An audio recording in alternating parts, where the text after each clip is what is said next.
Why is it that bartenders are, for whatever reason, perceived as more attractive? Is it a high sought after job? Is it a high status job? Not necessarily, but when a club is hiring a bartender, they're going to be looking for someone who is congruent to the image of the club. They're going to be looking for someone who is personable so they can interact with customers well. Some bars would also potentially be looking for someone who might be slightly attractive. But let's dive into the psychology of why it is that a bartender is found attractive. Now let me paint a picture for you. A girl is in a club or a bar and she is waiting at the bar to order her drink. And what she sees in front of her is a bartender whose attention is divided between multiple different people. Now all of those different people are trying to get the bartender's attention, including her, while he is paying people less attention than they are paying him and methodically going through the process of his job, serving people one by one. Why is it that this girl could somehow come up with a bit of a crush for this bartender while she's at that bar waiting for him to serve her?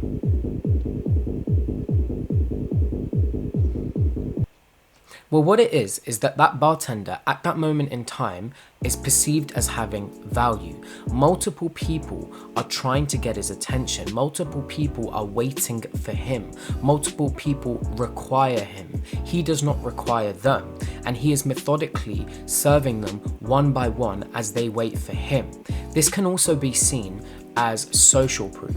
Social proof is when multiple different people are positively reacting to something, which can cause a third party observing this to be more convinced or more likely to like that as well. Go along with the crowd's mentality because they can see multiple people are reacting to it. What's a good example of this? Well, if there is a bar or a club with multiple people lined up outside looking excited to go in, this is social proof for the bar. If you have a shop with a massive queue outside of it and all the other shops next to it have really small queues, that is perceived value as well, because you would perceive that and think, there must be something special about that shop that makes me want to go into it and potentially buy stuff from it. Now, let's bring the perceived social proof concept back to humans. How can we have perceived value through social proof in our day-to-day lives? Well, one very good way of doing it is becoming extremely good at something, good enough that you're in a position of leadership. Okay, let me give you an example.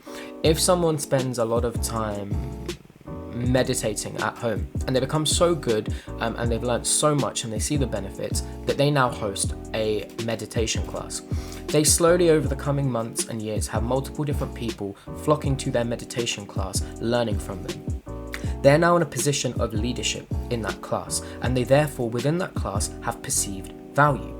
And some could argue even outside that class they have value. Okay, because they're in a position of leadership, they are offering value to people. Multiple people require them for something. This is the same phenomenon that makes influencers or celebrities or musical artists so desirable for the people that are observing them. Okay, they have value, they have social proof beyond bounds. Okay, millions of people flocking to them, wanting their attention, positively reacting to them. So it's a chain effect, and if you can take some lessons or tips from having perceived value through social proof and you can apply that to your life somehow by excelling at something, being in a position where you teach it or you're hosting something to do with it, this can give you perceived value and raise people's level of attraction in you. This is one of multiple different ways to do it. Thank you.